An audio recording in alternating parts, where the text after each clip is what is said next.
இந்த மாதிரியான இன்ரிசினோன் இந்த மாதிரியான சொற்கள் சங்க இலக்கியத்தில் இருந்துச்சு. இதுல இசின்ங்கிறது இறந்த காலத்தை காட்டியதுன்னு நல்லூர் உரையாசிரியர் அடையாளப்படுத்துறார். சங்க இலக்கியங்களில் வந்திசின் 10-15 அறிந்திசின் நற்றினை, கேட்டிசின் புறம் போன்ற சொற்கள் காணப்படுகின்றன. மேலும் சங்க இலக்கியங்கள்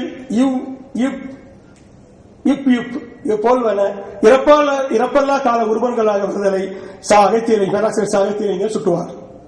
இன்னும் இதே மாதிரி படுகுவ அகநானூர்களுக்கு, போல்வ பரிபாடல்களுக்கு, அறிவ நற்றினையில் இருக்கு, வேண்டுவ பரிபாடல்கள் இருக்கு, உரைப்ப எல்லாமே நான் ஒவ்வொரு பாடல் என்றையும் நான் குறித்திருக்கிறேன். இந்த செய்திகளை பார்க்கும் பொழுது சங்க காலங்களில் இந்த மூன்றும் இந்த காலத்தை காட்டியிருக்கணும் அப்படிங்கிற செய்தியை ஹரிசிங் சார் சுட்டுகிறார். தென்னூர் ஆசிரியர் நூறு செய்தியை கூட சொல்றார். இந்த இறந்த கால உருவுகளோட என்பன இறந்த கால இடைநிலையாக இருந்தாலும் கூட இவற்றை இறந்த காலத்தோடு நிகழ்காலத்தையும் காட்டுகிற ஒரு அமைப்புகள் இருக்கின்றன அப்படிங்கிறத தென்னூர் ஆசிரியர் பதிவு செய்கிறார். மாண்டையன் மனைவியோடு மக்களும் நிரம்பினர் இங்க வரும் பொழுது இறந்த காலம் மட்டுமல்ல, ஒரு நிகழ்கால இந்த எதிர்காலத்தை காட்டக்கூடிய வாய்ப்பு இருக்கிறது அப்படிங்கறத தென்னூர் ஆசிரியர் சொல்லுவார். இறந்த காலம் மட்டுமல்ல, சங்க இலக்கியம் அது பின்னால இறந்த காலம் மட்டுமல்ல, இறந்த காலத்தோட நிகழ்காலத்தையும் மாண்டையன் மனைவியோடு மக்களும் நிரம்பினர் இந்த மாதிரி வருகிறவங்க ஓங்கிய சிறப்பின் உயர்ந்த கேள்வி மான்குடி மருதம் கூத்தாட்டு வனமாகி நின்றாயே நிகழ்காலத்தையும் காட்டுகிறது இந்த செய்தி அவர் சொல்லுவார். கல்வெட்டு மொழியில்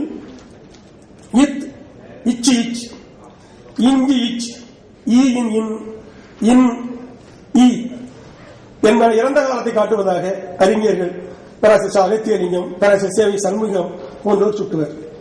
தற்கால தமிழில் என்ன சொல்றாரு?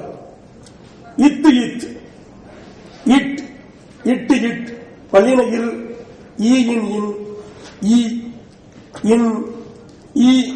எகரம்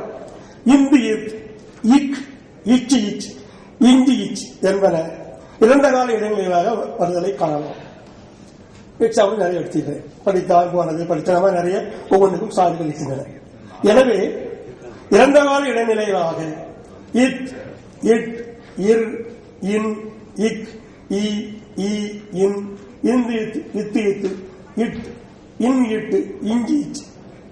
போடுவனத்தை கொள்ளலாம். நிகழ்கால இடைநிலைகள் என்பது நிகழ்காலத்தையும் எதிர்காலத்தையும் தொல்காப்பியர் காலத்தில் காட்டியதாக தெரிகிறது சொன்னபோது.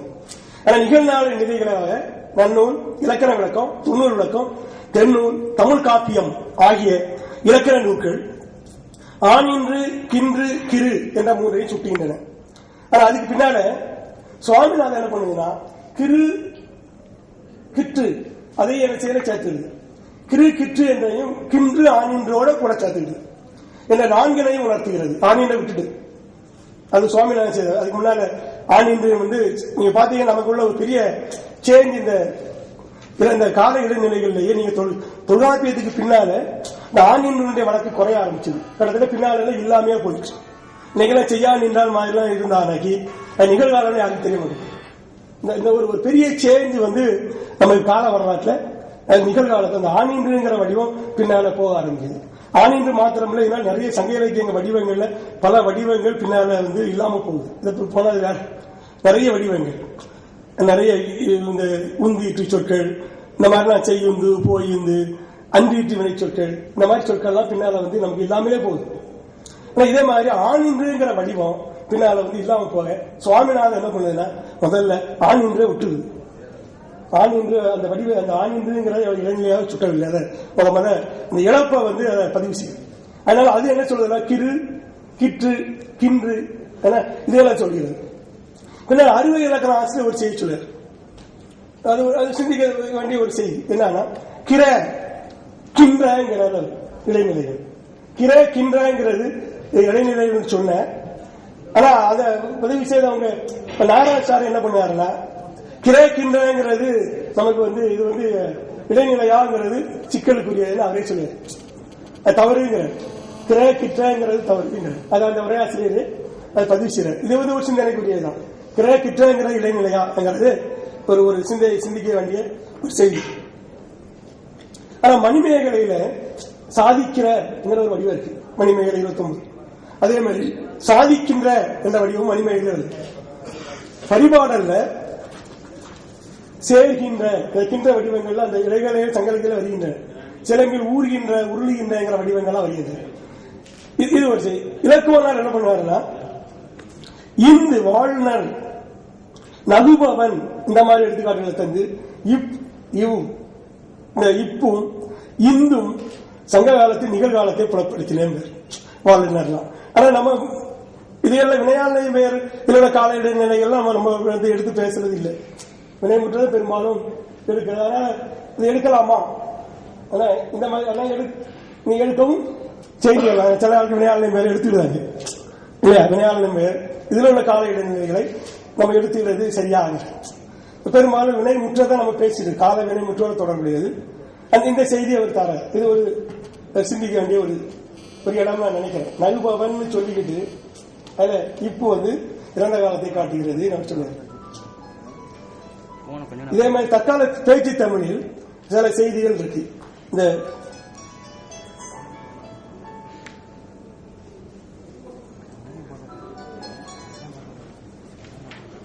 வேகுகிறது இந்த மாதிரி வடிவத்து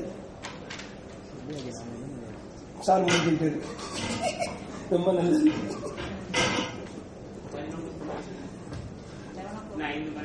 சரி, சில இந்த இடையில மட்டும் சொல்லிக்கிறது. தற்கால பேச்சு தமிழில் வேகுகிறது என்பது வேகுதுமோ, போகுகிறதுங்கிறது போகுதுன்னு சொல்லிடும். இந்த மாதிரி நிறைய வடிவங்கள். அதே மாதிரி மேலும் கிண்ட் இக்கிர் கிர் இர் இர் போல்வன எல்லாம் நிகழ்கால உருவுகளாக பேச்சு தமிழ் இருக்கு. திருநெல்வேலி மாவட்ட தமிழில் நிகழ்கால உருவாக தகரம் வருதலை அறிஞர் சக்திவேல் பதிவு செய்கிறார். அவன் சொல்லுதாம் இதே நிறைய சொல்றான்னு கூட இருக்கு. இன்னைக்கு இரு கூட எடுத்துக்கலாம், சொல்லுதாம் போகுதாம். இதுல இன்னும் ஒரு செய்தி இக்குங்கிறது நிகழ்காலத்துக்கு கூட ஒரு மாதிரி பாடுகேன் நான் பாடுகேன் பாடுகேன் இக்கு நிகழ்காலத்துக்கு முன்னாடி அதே இக்கு இறந்த காலங்க நிகழ்காலம் மாத்திரம் இல்ல எதிர்காலத்துக்கு உள்ள சரி செய்கேன் நான் பாடுகேன் பின்னால நான் பாடுகேன் இல்லாமல் பாடுகேங்கிற இக்கு எதிர்காலத்துக்கு கூட வரும். அதனால நம்ம எதிர்கால உறுப்புகளாக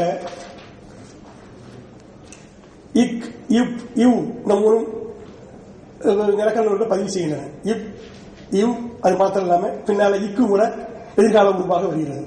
இன்னும் ரெண்டு டபுள் இப்பையும் சொல்லுவாங்க. இது மாத்திரம் இல்லாம ஒரு சேஞ்ச் என்னன்னா எண்பர் மாதிரி வடிவங்கள் காணப்படுகின்றன. இதுல எல்லாம் இந்த பா எண்பர் தான் எண்பரா ஆகியிருக்கணும். இந்த ஒரு சேஞ்ச் ஒண்ணு இருக்கு.